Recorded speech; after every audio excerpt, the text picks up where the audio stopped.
Hello and welcome back to my first mod showcase back from a very long hiatus. And Chameleon isn't here today with me, it's just going to be us. But I have a very cool mod to show to you guys today. It is called Unusual Prehistory.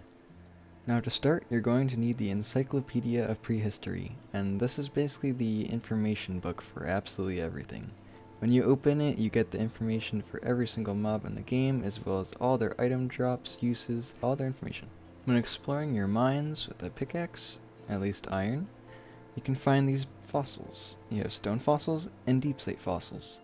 Stone fossils drop Mesozoic fossils, and deep slate fossils drop Paleozoic fossils. You can also find plant fossils, which drop plant fossils. And you can even find amber underground, which will drop either regular amber or amber fossils, which are a much rarer drop. So now I will briefly cover the revival process for how to get your dinosaurs in your world. To start, you're going to need an analyzer, which is actually decently easy to craft. When you have your analyzer, you can get flasks made of glass and your fossils. Putting a flask and a fossil in the analyzer will start this bar. When it's done, a random flask of DNA, bone, coal, or other random drops will appear in the slots below. After letting it run for a couple minutes, this is what I got. Now, once you have your DNA, you'll need a cultivator, which is also rather easy to craft. Inside the cultivator, you will need your DNA flasks, and you'll need organic ooze, which is crafted with slime balls. When these are put in there, you have a bar of fuel here, which the organic ooze will fill up, and your DNA will gradually be cultivated. A neat little additional feature is that the DNA will float inside the cultivator while it is done. This takes a long time. And finally, we got ourselves a Majungasaurus egg, as well as the empty flask. Once you find your amber fossils and you get your amber chunks, you can also make amber blocks, amber glass, and amber buttons. You can also make the adorned staff with the amber fossil and amber gummies, which are a nice little treat. Although I will show you the rest of the plants in a minute, there's also a new tree, which is the ginkgo, which you can find from plant fossils, and these are all of the blocks. I think they look pretty neat. The ginkgo itself is created using its own DNA, which you get from analyzing plant fossils.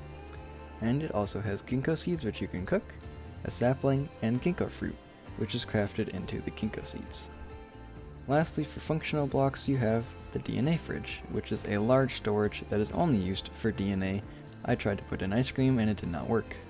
And as promised, here are all the plants. There are quite a few of them, and I think they look gorgeous, especially these aquatic ones. This yellow one does not have an extra coral block, by the way. I am not missing anything. And these little clover things are also plants. And don't you be fooled, do not use these unwisely. Bone meal does not recreate them. The only way you can get them is from plant fossils, which are actually rather common. Another great feature of this, which I will show you how to collect in a bit, are these lovely fossils, which you can display in your museums or wherever. And lastly, for the blocks, I'm actually not sure how you get these. I think maybe they spawn underground, but I actually could not figure it out. However, there is petrified wood, which has the coolest trapdoor and door I've ever seen in this game. And along with that, they have a polished wood variant, fences of course, and a bush. And now onto the mobs. First up is the Antarctopelta. Antarctopelta will attack hostile mobs pretty much anywhere near it, and occasionally it can drop its Antarctopelta plates. These plates are used to make the Primal Macahootl. I'm sorry, Pico, I totally butchered that name. When used on mobs without any armor, it does a lot of damage. The Osteoraptor is a very tall and very elegant looking raptor. Sometimes these elegant birds will groom themselves and drop their feathers. These feathers can be used to craft Osteoraptor boots, which will negate any kind of fall damage. And if you are evil enough to kill one, it will drop raw Osteoraptor meat and cooked Osteoraptor meat when you place it in a furnace. The Kentrosaurus is a very small herbivore, but don't let that fool you.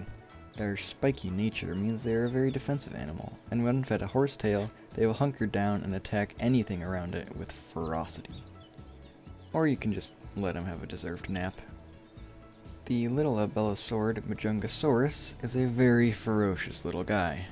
Although he looks like a half-baked chameleon, don't let that fool you. And when doing so, he will occasionally drop his scoots.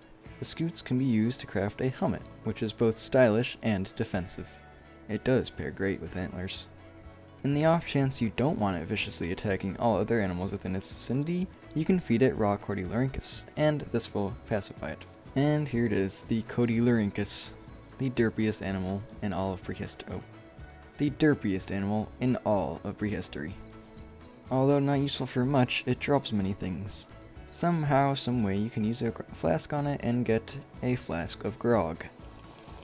When you drink it, it gives you strength, or absorption, or nausea. Thanks, guy. Lastly, you can eat him. The Pachycephalosaurus is not a patient fellow. If you stand within its vicinity for too long, it will start being aggressive and attack you. However, you can use raw ginkgo seeds to pacify it, and when given ginkgo seeds, it will give you extra knockback. The Stethocyanthus is both my favorite animal in this mod and the most useless. You can place its eggs on water just like all the other aquatic mobs, you can kill it for meat, and you can bug it for incredible aquarium opportunities. Just look at them go. And this is the swamp dweller, Bizabufo. Occasionally, it will drop frog saliva, which can be used to craft a name tag. It can also be saddled and ridden with the Cody chop on a stick. Another ocean dweller, the ammonite, is a rather peaceful fellow. When killed, they will drop shell shards, which can either be crafted into an ammonite shell or a war pick. The war pick is both great for mining and gathering food. Just about the same applies to the Scomanacea. It is only useful when it dies. It can be bucketed just like any other fish, drops rock Scomanacea, and you can also surround it in gold for a golden Scomanacea, which I will show you the use for in a second. And this is the Arion. It's a small little crab dude that will occasionally dig up iron nuggets, bones, golden nuggets, or those awesome fossils. As far as I know, this is the only way to find fossils, so definitely get yourself one of these. Why, thank you. And now it is time to supersize. This is the Brachiosaurus. Both destructive, huge, and powerful, the Brachiosaurus is nothing to mess with. But if you are so inclined, you can attempt to ride one, which, when attempting such things, you will be launched into the sky. However, with an elytra, you are saved from certain death. The Ulubegosaurus is quite possibly the most complicated of the dinosaurs. They have a variety of different colored crests. Blue, white, orange, and theoretically yellow, but I don't feel like spawning any more in. As you can see while reading the encyclopedia, each crest color has its own corresponding food, and each of these crest colors has its own unique trait. So this is a white crested one, and it will be fed raw Ostroraptor. Aw, look at him, he's just a big puppy. You can saddle your pet dino now and ride them to the horizon. Ah yes, it is the clever girl. The Velociraptor will press buttons and open doors, if it is not busy running away from me. Sometimes, while pressing buttons and opening doors, they will drop their feathers, which when combined with a variety of other things will create the Velocishield. This basically gives you a short dash, which can be used whenever. This of course takes away the use of the extra shield and you can no longer block things. The Triceratops is the mightiest boy. It can be fed ginkgo fruit and ridden. Now this is what I call travel. When baby Triceratops grow into adults, they will occasionally drop their horns, which can be used to craft the Trike Shield. This shield blocks just about any attack, even from the mighty Tyrannosaurus. Did anybody say short dunk? The Dunkleosteus, the giant armored fishy, is, well, a killing machine. As it maneuvers around the water, murdering everything in sight, it will occasionally drop bone meal. But if you don't want that to happen, you can feed it a golden Scomanacea, which will tame it and prevent it from killing anything further. And we've reached it, the Tyrannosaurus. It was recently remodeled. This looks great, Pico.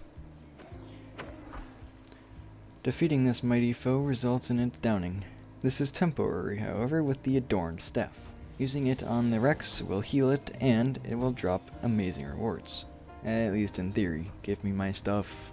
After reviving it, it should drop Rex teeth and Rex scales. These can be used to make a T-Rex head mount, or a Rex boombox, which when activated with the first stone, goes boom. I don't know what you really expected. Lastly, we have some foul creatures. These are hybrids. The encrusted is a disgusting mosquito-like organism that drops its organs on death. These are necessary for creating the DNA fridge.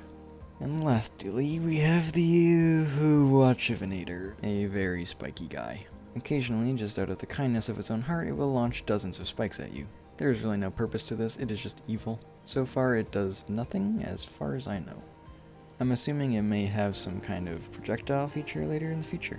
And yeah, that was the entirety of Unusual Prehistory.